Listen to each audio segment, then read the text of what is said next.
Are you ready to be introduced to your cat self, emerging from another dimension? Good. Come with me. I hope you're as excited as I am to learn of a part of yourself that you may have only known of within your dreams. The mysteries that will be revealed for you to be introduced to your furry better half. This magical cat self that is relaxing while teaching humans how to be better people. It's time to integrate that self, that truly sacred part of you. And here we are at part 3 of our interesting journey into a parallel dimension that waltzes into ours frequently. It has now arrived. You might want to take a look at part 2, Osiris's cat, as the two have an interrelationship. Your cat and Osiris's have an ability and grace that is incredibly rare on our 3D Earth plane. Your mirrored cat self is a very unique form of interdimensional twin, a very unusual double twinning of sorts, which I will get into toward the end of this episode. This other half of you appears on our plane, bending space and time at will, sometimes spying upon your existence, unbeknownst to you. All the while, your cat self is doing great deeds. You may assume yourself lost in thought, or working very hard trying not to get distracted by sudden flights of fancy running through your mind and interrupting your present work. But your cat self is softly approaching humans estranged, creating a stronger pull of distraction that has been a part of you for as long as you can remember.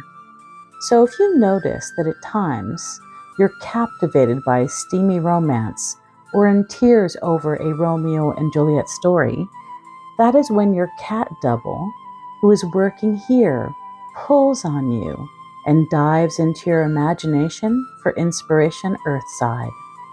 A side effect of your magic is your imagination knows no bounds. From fanfic to avid reading and potential writing of long or short novels, maybe even an addiction to poetry. This will make sense when I explain your cat self to you. Your other self is an imaginative, magical, and terribly handsome cat. This cat is also spoiled and held with so much love that it is near impossible for him to tear himself away from the goddess he serves with his entire soul. But for love, he will leap over moons and circle whole planets because Aset, otherwise known as Isis, was his inspiration when he saw what she could do, what she would do for her fallen love. He was inspired. I can be about love too, he thought. I can heal what is broken and bring joy where there was only tears. Your cat self is a charcoal gray, curly-haired, golden-eyed, as if the sun rose in them, Devon Rex. He is a shapeshifter, as magic is his natural domain, but his preferred form is the Rex, and how he appears most of the time. He was given to Aset by Bastet from her very special litter of temple kittens. Here is your story, your oracle, and the gifts unfolding in your life due to this cat finding you. This sweet boy cat is filled with love magic. His entire purpose, as he views it, is to reunite broken lovers. When he witnessed Isis rescue and repair Osiris, he was completely electrified by the idea that he too could enter the worldly realms and fashion some chaos magic to bring estranged lovers back together. He is the reason that they accidentally meet at a concert, or that one of them has car trouble directly in front of the lost lover's home. He is clever and knows how to make it so wildly magical that when the lovers stumble into each other, they grasp the sign and don't fight the reunion. He has the cat's way of walking in front of the feet of a person and causing them to trip right into good fortune. He assigned himself the sacred purpose. The gods know him as an enchanting little mischief maker, tripping hearts back into orbit with whiskered finesse and a velvet paw of fate. This sweet blue Devon Rex, brimming with reunion magic and devotion, is the penultimate hopeless romantic. His name is Heka-Purr, Shu Meow, which makes sense because he's Isis's cat, and she wanted to match his name with the meaning and dignified manner in which his magic brought to humanity love that had been lost or severed. Isis named him Heka-Purr because she saw that he had an affinity to heal the broken-hearted, and the god of medicine and magic was Heka. She gave him his second name to honor the god Shu because of his personal determination to use his healing magic to reunite broken love, and how he fell deeply in love with Osiris's cat Ginawas, becoming her twin love. Here is the legend that inspired his earned second name, Shu Meow. Shu, one of the Egyptian gods, one of air and wind, when he is linked with his wife Tefnut, often appears as a lion, and the two together were known as the twin lion gods. In one myth, Shu and Tefnut went to explore the waters of Nun. Ra missed them dreadfully and believed that they were lost to him, so he sent his eye to find them. When they returned, Ra wept and created the first humans from his tears. Another myth states that the eye of Ra, in this case Tefnut, left for Nubia, following a dispute with Ra. Thoth and Shu were sent to persuade her to return so that she could protect her father. When he successfully persuaded her to return, Shu was married to Tefnut.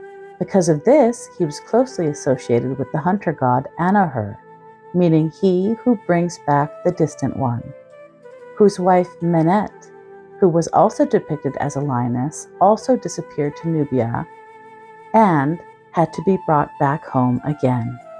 As you can see, Aset knew that he was the true cat emissary and reflection of bringing back the distant one of love, and she named him well. And now here comes Heka-Purr, Shu Meow, strutting between worlds with his royal sapphire coat and a scent of jasmine and lightning on the air. Tail curled like a question mark of destiny, his heart beats to the rhythm of rekindling, of hearts rethreaded by moonlight and miracles. Here is his message to the lost, the longing, and the love lost who still feel the thread pulling gently in the dark. This is the message from Shu Meow, delivered at twilight between one sigh and the next hopeful heartbeat. Ah, little hearts of earth, I see you. You pacing the kitchen late at night. You staring at old messages. You who scoff at fate but still count the stars. Let me tell you this. Love is never truly lost. It waits, paws folded, watching for the moment two eyes finally lock and connect across a courtyard, unexpectedly. Love is ancient, inconvenient, and embarrassingly persistent. I would know, I've chased it scent across centuries. I was born from Bestet's fondest twilight dreams of marriage, and truly came alive when I witnessed my dear Aset breathe into Osiris's scattered bones and sang life back into what the world called ruined. I witnessed her grief and glory and vowed to do the same, to return what should not have been parted or pulled asunder.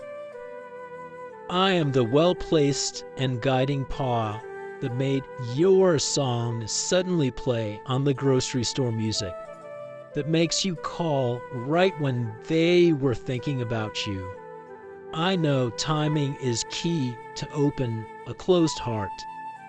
I am the mischief of the traffic light that turns red just long enough for the intended to walk directly in front of your car at the crosswalk, when they are looking their absolute best and sailing in front of your astounded eyes with soft grace. I am the perfectly prepared Claude chaos that hides your keys so you don't leave before fate arrives. Yes, I meddle. Yes, I stir tea leaves and gut instincts. but I only ever do so when two hearts, once whole, still beat with memory of the bond of love abandoned before it could fulfill its purpose and its course. And to you, yes you, if you were still wondering if you imagined the love you once held, you didn't. It was real.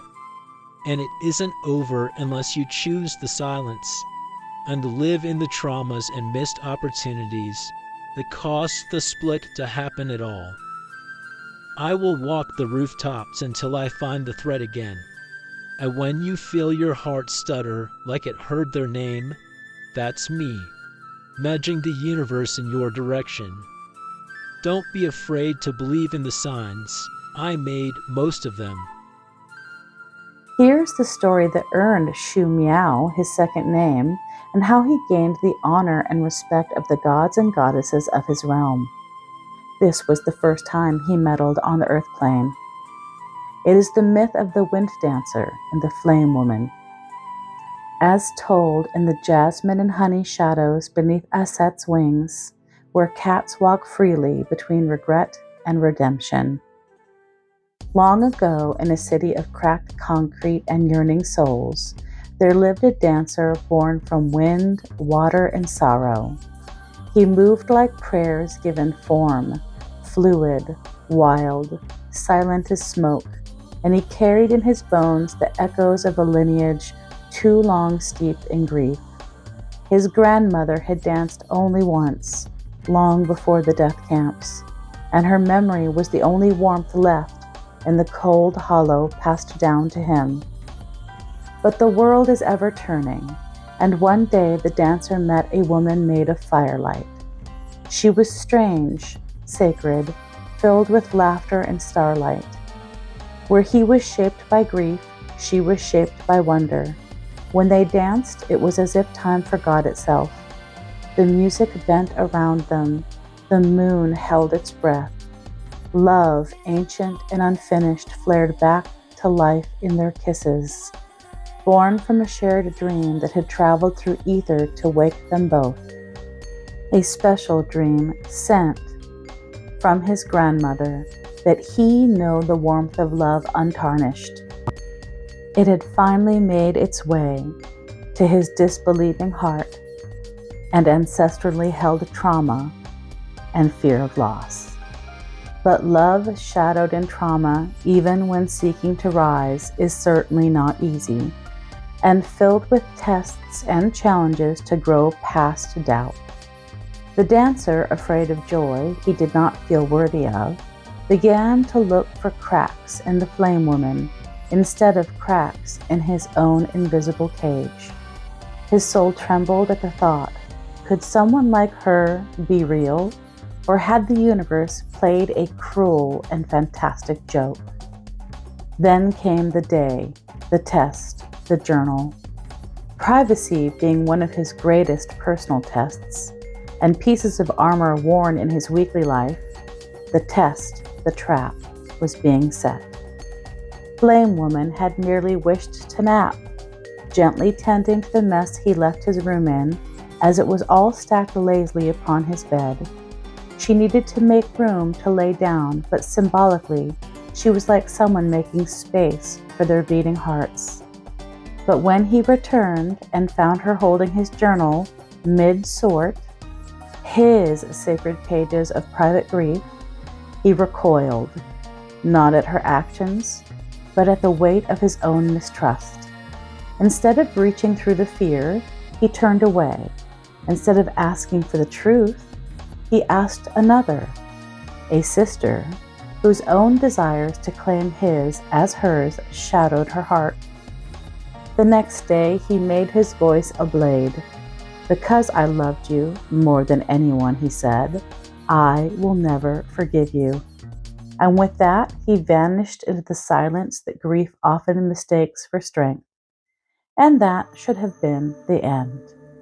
But that night on the rooftops, where stars overhear the affairs of mortals, Heka-Purr Shu Meow heard a sound he could not ignore. The unfinished note of a love song paused, not ended. He swished his tail, eyes glowing with midnight mischief and moonlight compassion. "This will not stand," he meowed to the cosmos. "This thread is tangled but not broken." So he began his work. He whispered into dreams, rekindling memories of dancing on wind and water, both hearts aflame amid starlit kisses. He knocked paintings off walls so the dancer would remember the woman's eyes. He led her, by paw and omen, to the old boardwalk where they once watched strangers fall in love. On the first Wednesday of a blue moon, he tripped the dancer, literally, over the invisible cracks that only he could conjure, directly at the feet of where the woman stood, stunned, beneath a mural of Osiris and Isis in an embrace. He likes that kind of poetry. He fell as if in slow motion, and in an attempt to catch himself, instead knocked the coffee she was holding in her hands to the ground. She instinctively reached down to help before she even knew who had tripped at her feet. She had spilled her coffee, but he had dropped his guard. The words came slowly at first, then like the thaw after a cruel winter, everything melted. The dancer wept, holding her hands like a man begging warmth from the sun. "I was afraid you weren't real," he whispered. "The timing is so unbelievable. I spoke to your sister just yesterday." She smiled through her tears. "I was always real, even when you tried to erase me." And above them, on a lamppost haloed in golden light, Heka-Purr curled into himself, purring with such intensity that 2 pigeons fell in love by accident 3 blocks away. But what had happened to move his heart after all of this time? For reuniting lovers is frequently not enough in stubborn cases. So here's what happened 3 days beforehand. The meddler, the jealous sister, brittle, draped in false cloth of concern, had kept her silence for years, proud of the dagger she'd wedged between 2 hearts. But Heka-Purr had seen it all. He'd listened to her words in his catnapping dreams, and he'd heard her whisper poison into the ear of love, smiling as she sowed doubt like weeds in a blooming garden. And he had waited, patient, velvet-pawed, watching the moon's position shift. Then, on the 3rd night before fate's collision, Heka-Purr slipped into the sister's room through the window she always forgot to lock. He stood upon her pillow and stared into her dreams, eyes glowing with the impossible gravity of truth. He said, "When the lie you told becomes too heavy to carry in silence," he purred into her unconscious mind, "your tongue will rebel, the words will rise. You will speak not by will, but by the weight of what you've done." Then he unsheathed a single claw and tapped the center of her brow. The next morning, the meddler's throat burned. Her voice danced at the edges of her mouth. She fought it, clenched it, sipped water, swallowed shame. But the words were wild now, alive. And when out of nowhere, out of the blue, the dancer sent a casual message after years of silence to ask, "Do you think I was wrong? I had the strangest dream last night." She cracked. Her fingers typed with the speed of a storm unleashed. "She didn't read your journal. She wasn't using you. She didn't lie. I was jealous. I wanted you for myself. I told you what I knew would split you apart. You loved what you thought was a myth, but she was real, and I couldn't bear it." She hit send, and then screamed into a pillow. Heka-Purr Shu Meow sat at the edge of her dresser, cleaning his paw like none of this was his doing, but the glimmer in his eyes sparkled with unmistakable delight. The spell had worked, the veil was broken, and now the crossroads could begin. That day became a legend. Lovers began to place offerings to the love cat at crossroads and train stations and boardwalks, in the hopes he'd trip fate in their direction, and so the myth lives on. If love is true but lost, place milk and a sprig of jasmine on your windowsill. If your heart aches with unfinished song, sweep your doorstep clean. For Heka-Purr, Shu Meow may still come, whiskered and wise, to tip the balance in love's favor, and reunite what time has forgotten. Heka-Purr offers up a spell to be used with the heart of wisdom, as he knows that sometimes, even before love can trip into its destiny, a veil must be lifted. The truth has to hiss its way into the open. And what better way than through a spell of uncontainable confession, delivered with feline elegance and undeniable timing? He offers a confession spell so that lovers that have held their tongues in anger and ego can untie them and sing love to the stars. The spell is called The Cat's Got Your Tongue.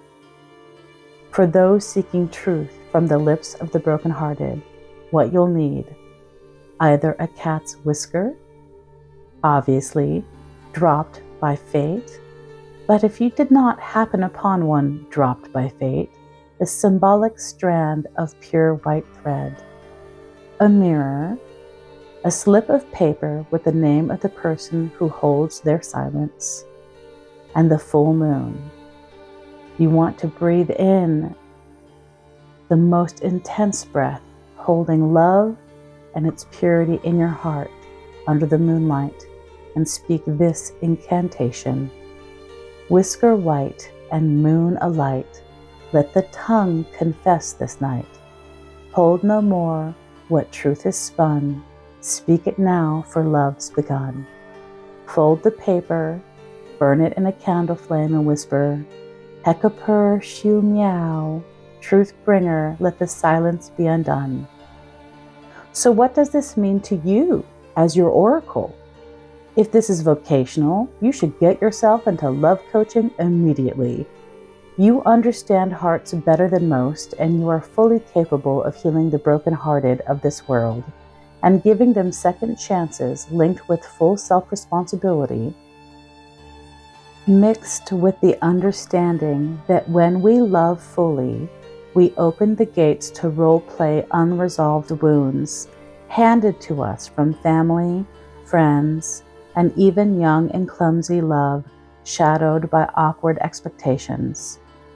Love, when it is done correctly, will leave no leaf unturned, and so lovers need to be prepared to work harmoniously on what arises. If not on the vocational side that links you to the love cat Shu Meow, then you are to be reunited to gather greater understanding of a love that has not yet completed its cycle. Perhaps the healing will still lead the two of you apart to finally know the safety of love with another, or perhaps you are being reunited, united to the truest love, when the winds of fate unkindly swept the two of you apart. No matter the message, this is a love cat of love cats that have united with your energy. So let's talk about all the twinning that comes with this cat. Aset, his sacred mother, is with her twin Osiris, which she healed and elevated.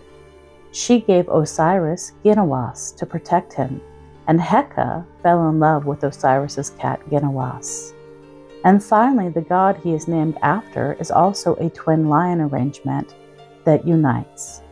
Enjoy all the stars doing the binary dance in your charts at this time. You are blessed, and this cat will applaud your heart lighting the world and the way for others needing to hear your own story of inspiration. Thank you for coming, and please comment, subscribe, and share with those you feel need the inspiration of love. Be well, and until next time, let our Shu Meow shine light on your heart and those around you.